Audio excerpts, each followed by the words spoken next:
também é um ponto interessante, né, pastor Lécio, que uma igreja nova com pessoas ganhas para Jesus, né?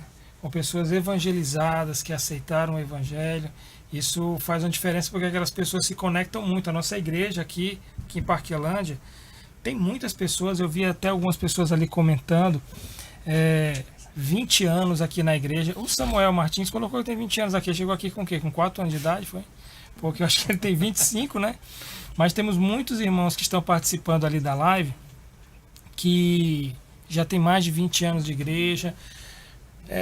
Quais foram os primeiros obreiros, pastor, que o senhor tinha aqui? Eu sei que o pastor Lécio estava com o senhor, né? Mas, como o senhor mesmo disse, o senhor não era um obreiro, é uma pessoa que estava cooperando. O senhor resistiu toda essa consagração até agora, né? Foi consagrou ele diácono? Ou não? A primeira leva de diácono aqui que a gente teve foi o Laércio, o Mário, Glorinha E a mamãe.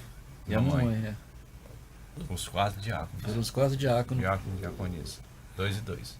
Aí quando o pastor Lécio foi consagrado presbítero, ele passou 20 e tantos anos como presbítero, não foi? Na verdade, não. Eu fui.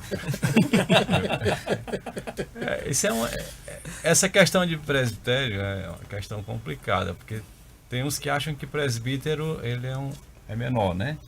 Mas Tem gente que pensa. mas se você vai para a Bíblia, vai ver porque era pastor e bispo na língua latina, né? No povo de língua latina. No povo de língua grega, presbítero era quem cuidava da igreja. Estabelecer presbíteros era na região do povo de língua grega. Então ali eram os pastores, né? De uma certa forma estava tudo igual, né? Exatamente. Talvez a questão de ser pastor é uma coisa muito complicada. Muita gente banaliza, acha que qualquer um pode ser pastor, e eu tenho um certo receio disso, porque ser pastor primeiro tem que ser chamado, tem que ser reconhecido pela igreja, né? Não é só você, eu quero ser pastor, não. Tem que ter um reconhecimento de Deus refletido nas ovelhas. Senão, é só um nome. Tá entendendo? Só um nome. Pastor, aproveitando esse seu comentário, nós iríamos até falar um pouco sobre as igrejas que foram nascendo a partir da igreja aqui de Parquelândia. E uma delas foi a igreja em Montese, que nesse próximo final de semana nós vamos comemorar os 19 anos dessa igreja. Então, ali pelo 4º ano, né? 5º, eu acho. 5º, 6º ano, na verdade. Então, o senhor teve essa direção para ir para abrir um trabalho. Só que pode falar um pouco sobre esse momento, porque não foi a primeira, né? O senhor disse para mim até que tinha tido uma outra igreja que tinha surgido antes. Sobral. Mas falando sobre Montese, né? Que hoje é uma igreja relevante dentro do nosso ministério. Na verdade, assim, a gente, quando veio para cá, isso aqui era um buffet, fazia buffet aqui, certo? Festa. Que era de uns professores da universidade. Depois a pessoa comprou aqui, o investidor, né?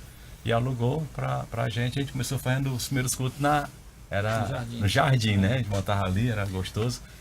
Pedindo a Deus para não chover, né? Mas era muito gostoso ali. Depois foi quando a gente chegou a ter quase 60 pessoas lá na igrejinha, Mota, né? Na Érico Mota tava bem complicado. Então já estava cheio, porque o pastor disse que era para 40 pessoas no máximo. Não ficava a gente lá de fora já, né? Já ficava a gente fora. As cadeiras ficavam lá de fora.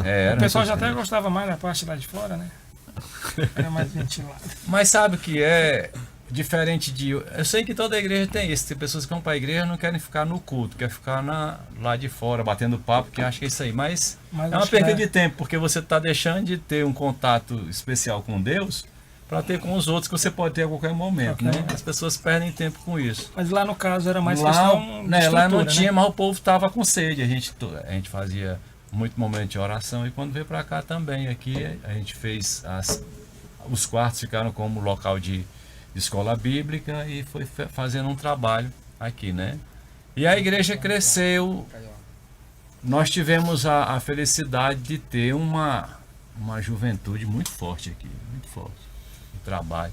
Era uma juventude que tinha garra, gostava de evangelizar e gostava de de orar. A gente chegou a fazer aqui vigílias e fazer jornada de intercessão e ficar de 3 em 3, de hora em hora, 24 horas. Era tipo um relógio de oração. Os jovens eram muito voltados. Tá? Essa época foi uma época que a igreja cresceu muito, né? Chegou pessoas, muitos irmãos se converteram e a igreja passava um momento muito bom aqui. O Luizinho tinha tido uma experiência de abrir um trabalho em Sobral, mas o trabalho nessa época não prosperou, né? Acontece.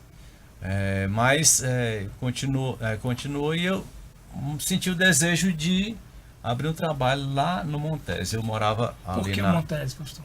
Eu morava ali chamado ali Parangaba, já para Itaoca, pertinho, tá entendendo? E aquela região, nós temos 2 bairros aqui que são altamente religiosos e difíceis de evangelho, que é o bairro do Montese e o bairro de Fátima. Sim. Esses 2 bairros são fortíssimos na religiosidade, tá entendendo? Porque tinham igrejas bem tradicionais e fortes dentro de Fortaleza. Ainda hoje é. E bem forte. Você pode nesses 2 bairros, muito forte a religiosidade, né?